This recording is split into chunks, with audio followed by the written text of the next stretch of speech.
তৃষা তার বাবা মা এবং বড় একটা বোনের সঙ্গে একটা ছোট্ট বাড়িতে বসবাস করত। তাদের দুজনের বাবা মা একটা কারখানাতে কাজ করত। হঠাৎ করে একদিন খবর আসে যে কারখানাতে শর্ট সার্কিটের কারণে আগুন লেগে গেছে, আর যার কারণে সকল কর্মচারীর মৃত্যু হয়ে যায়। কেউ সেইখান থেকে বেঁচে ফিরতে পারে না। এই খবরটা শুনে তৃষা এবং তার বড় বোন অঞ্জলি অনেক কান্না করে। তার বাবা মায়ের মৃত্যুর 15 দিন হয়ে গেছে, তবুও তৃষা উদাস মনে বসেছিল। সে কারোর সঙ্গে মিশত না, স্কুলে যেত না। তাই অঞ্জলি তার কাছে যায় এবং সে তার বোন তৃষাকে বলে, তৃষা, বাবা মা মারা গেছে প্রায় 15 দিন হয়ে গেছে। তুই এখনো উদাস হয়ে বসে থাকিস, কারোর সঙ্গে ভালোভাবে কথা বলিস না, ভালোভাবে খাওয়া দাওয়া করিস না, এমনকি স্কুলেও যাস না। আর আগামী মাস থেকে তোর এক্সাম, কতদিন পর্যন্ত এভাবে ঘরে বসে থাকবি? আপু, আমার বাবা মাকে খুব মনে পড়ে। আমার স্কুলে যেতে একদম ইচ্ছা করে না। দেখ তৃষা, আমারও বাবা মাকে খুব মনে পড়ে, কিন্তু কি করব, আমাদের জীবন তো আর থেমে থাকবে না, তাই না? আমি তো নিজেকে মানিয়ে নিয়েছি, আর তোকে এভাবে উদাস হয়ে আমি দেখতে পারবো না। কাল থেকে তুই স্কুলে যাবি। ঠিক আছে আপু। আর তুমি কি কোনো কাজ পেয়েছো? হ্যাঁ, আমি চাউমিন বানানোর কাজ শুরু করেছি। চাউমিন বিক্রি করে সংসার চালাবো। এখন থেকে কোনো জিনিসের জন্য আর কোনো চিন্তা করতে হবে না। তৃষা অঞ্জলির কথা মেনে নেয় এবং সে পরের দিন থেকে স্কুলে যেতে শুরু করে।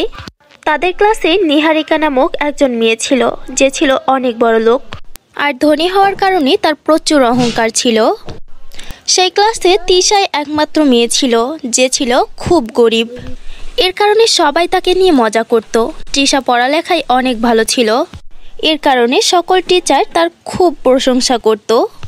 একদিন টিচার নিহারিকাকে একটা প্রশ্ন জিজ্ঞাসা করে, নিহারিকা, বলো তো ভারতের রাজধানী কোথায়? ম্যাম, আমি এই প্রশ্নের উত্তর জানি। ভারতের রাজধানী হলো উত্তরপ্রদেশ। যখনই নিহারিকা এই উত্তর দেয়, ক্লাসের সকল বাচ্চারা হাসতে শুরু করে। আর উত্তর শোনার পর টিচার বলে, না নিহারিকা, তোমার উত্তর ভুল। তৃষা, তুমি বলো। ম্যাম, ভারতের রাজধানী দিল্লি। বাহ তৃষা, তুমি প্রশ্নের একদম সঠিক উত্তর দিয়েছ। নিহারিকা, তুমি এত সহজ প্রশ্নের উত্তরও পারো না? যখন তুমি নিজের দেশের রাজধানীর নামই জানো না, তাহলে আর কি বা জানবে? একটু পড়ালেখাতে মনোযোগ দাও। তৃষাকে দেখো, ওর বাবা মা কেউ বেঁচে নেই, তবুও পড়ালেখাতে ওর এত মনোযোগ।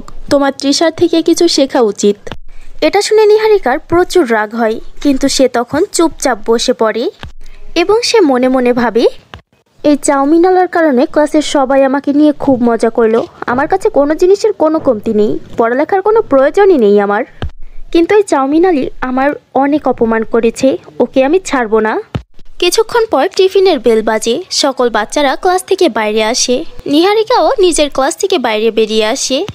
নিহারিকা লক্ষ্য করে তৃষা হাতে লাঞ্চ বক্স নিয়ে গ্রাউন্ডের দিকে যাচ্ছে। ঠিক তখনই নিহারিকা তৃষাকে ধাক্কা দিয়ে ফেলে দেয়।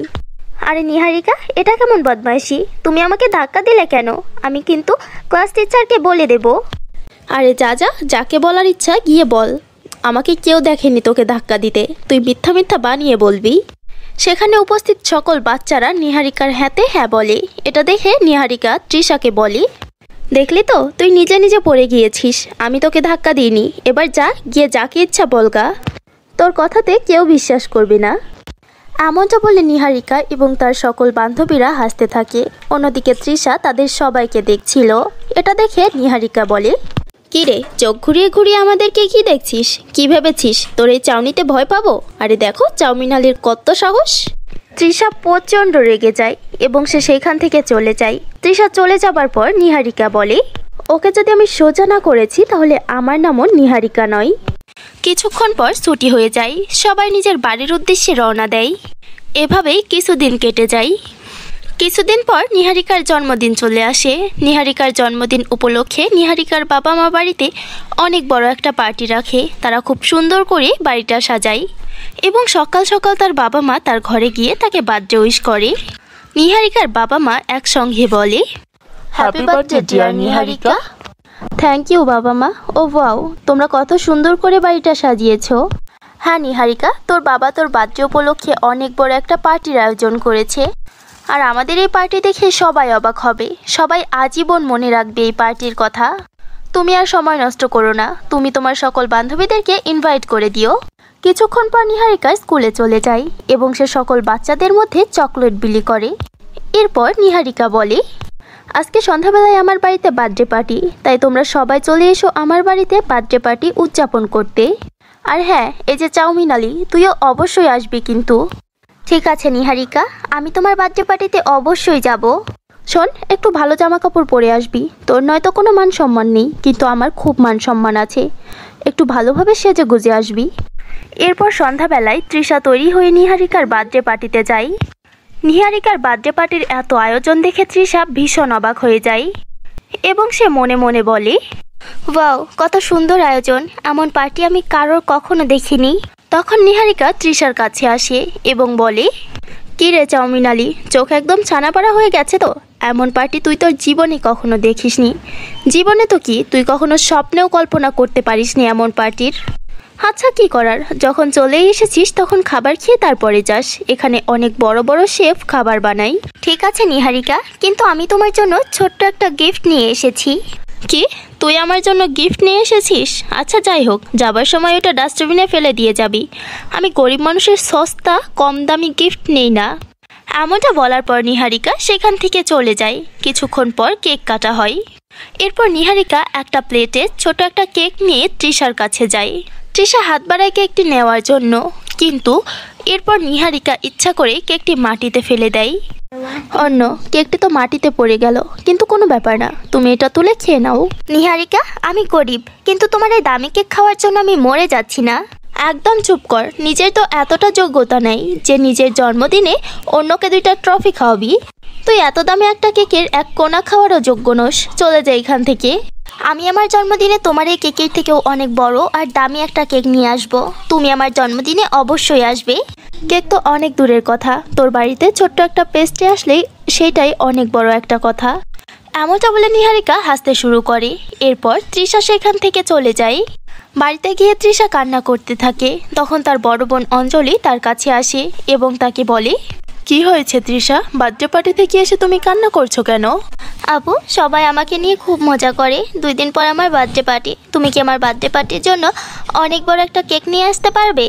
আমিও নিহারিকাকে দেখাতে চাই যে আমার বাবা মানেই তো কি হয়েছে, আমার বোন আমার সকল ইচ্ছার খেয়াল রাখে। চিন্তা করো না, আমি তোমার বার্থডে পার্টিতে অনেক বড় সুস্বাদু একটা কেক নিয়ে আসবো। আমি একটা বিয়েতে চাউমিন বানানোর অর্ডার পেয়েছি, সেখান থেকে যা টাকা পাবো তা দিয়ে আমি তোর বার্থডে পার্টির জন্য অনেক বড় একটা কেক নিয়ে আসবো। এমনটা শুনে তৃষা অনেক বেশি খুশি হয়। 2 দিন পর তৃষার জন্মদিন চলে আসে। সে সকালবেলায় স্কুলে যায়। তখন নিহারিকা তাকে বলে, ওই চাউমিন আলী, আজকে তো তোর বার্থডে তাই না? আর তোর নিজের শর্ত মনে আছে তো? আরে হ্যাঁ, আমার সব কিছু খুব ভালোভাবে মনে আছে। আমার আপু আজকে আমার জন্য অনেক বড় কেক নিয়ে আসবে। আচ্ছা, তো হঠাৎ করেই তোর আপুর কাছে এত টাকা কোথায় থেকে আসবে? শর্মাজির বাড়িতে একটা বিয়ের অনুষ্ঠান আছে, আমার আপু এখানে চাউমিন বানাতে যাবে। শর্মাজি ছিল নিহারিকার বান্ধবীর বাবা। এমনটা শোনার পর নিহারিকা মনে মনে ভাবে, বাড়িতে গিয়ে বান্ধবীকে ফোন করব আর ওকে বলবো ওর বাবা যেন অন্য কারো থেকে চাউমিন বানিয়ে নেয়। বাড়িতে আসার পর নিহারিকা ঠিক তেমনটাই করে। অঞ্জলির কাছে চাউমিন বানানোর অর্ডারটা ক্যান্সেল হয়ে যায়। এমনটা শুনে নিহারিকা ভীষণ অবাক হয়ে যায়। সে ভীষণ হতাশ হয়।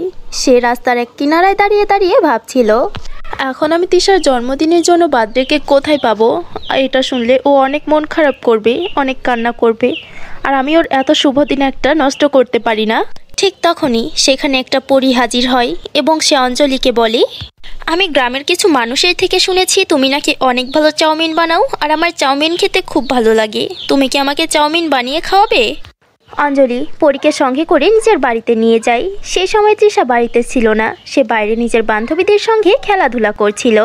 কিছুক্ষণের মধ্যে চাউমিন বানিয়ে অঞ্জলি সে চাউমিন পরীকে খাওয়ায়। পরী চাউমিনটি খেয়ে বলে, সত্যি তোমার হাতে জাদু আছে বলতে হবে, এই চাউমিন অনেক টেস্টি। তোমাকে অনেক অনেক ধন্যবাদ আমাকে চাউমিন খাওয়ানোর জন্য। আর আমি তোমাকে দেখলাম রাস্তার কিনারায় তুমি হতাশ হয়ে দাঁড়িয়ে আছো, কি হয়েছে তোমার? তুমি চাইলে তোমার চিন্তার কারণ আমার সঙ্গে শেয়ার করতে পারো। অঞ্জলি পরীকে সবকিছু খুলে বলে। সবকিছু শোনার পর পরী অঞ্জলিকে বলে, ব্যাস মাত্র এই কথা? এই ছোট্ট একটা ব্যাপার নিয়ে তুমি এত বেশি চিন্তিত ছিলে? দাঁড়াও, আমি এক্ষুনি তোমার সব সমস্যার সমাধান করে দিচ্ছি। এমনটা বলে পরী সেইখানে সোনা এবং রূপার 2টা কেক হাজির করে দেয়। এই 2টা সোনা এবং রূপার জাদুর কেক। এই কেকের থেকে তুমি যা চাইবে তাই পাবে। এখন তোমাকে আর চাউমিন বানানোর কাজ করতে হবে না, তুমি চাইলে নিজের একটা কেকের বেকারি খুলতে পারো। কিন্তু এর পরিবর্তে একটা শর্ত আছে, আমি যখন তখন তোমার বাড়িতে আসবো চাউমিন খাওয়ার জন্য। এমনটা বলে পরি সেখান থেকে চলে যায়। এরপর অঞ্জলি জাদুর সোনার কেককে বলে, জাদুর কেক, আমাকে তৃষার জন্মদিনের জন্য অনেক বড় সুস্বাদু একটা কেক দাও এবং তৃষার জন্য অনেক সুন্দর একটা গাউন এবং স্যান্ডেল দাও। সে এমনটা বলতে না বলতে সেখানে অনেক বড় একটা কেক এবং অনেক সুন্দর একটা গাউন চলে আসে। কিছুক্ষণ পর তৃষা বাড়িতে ফিরে আসে। এরপর অঞ্জলি তাকে সবকিছু খুলে বলে। সবকিছু শোনার পর তৃষা অনেক খুশি হয়। সন্ধ্যাবেলায় তৃষার বান্ধবী নিহারিকা এবং অন্যান্য বান্ধবীরাও তৃষার বাড়িতে আসে এবং এত বড় একটা কেক দেখে তারা ভীষণ অবাক হয়। এরপর ধুমধাম করে তৃষার জন্মদিন উদযাপন করা হয়।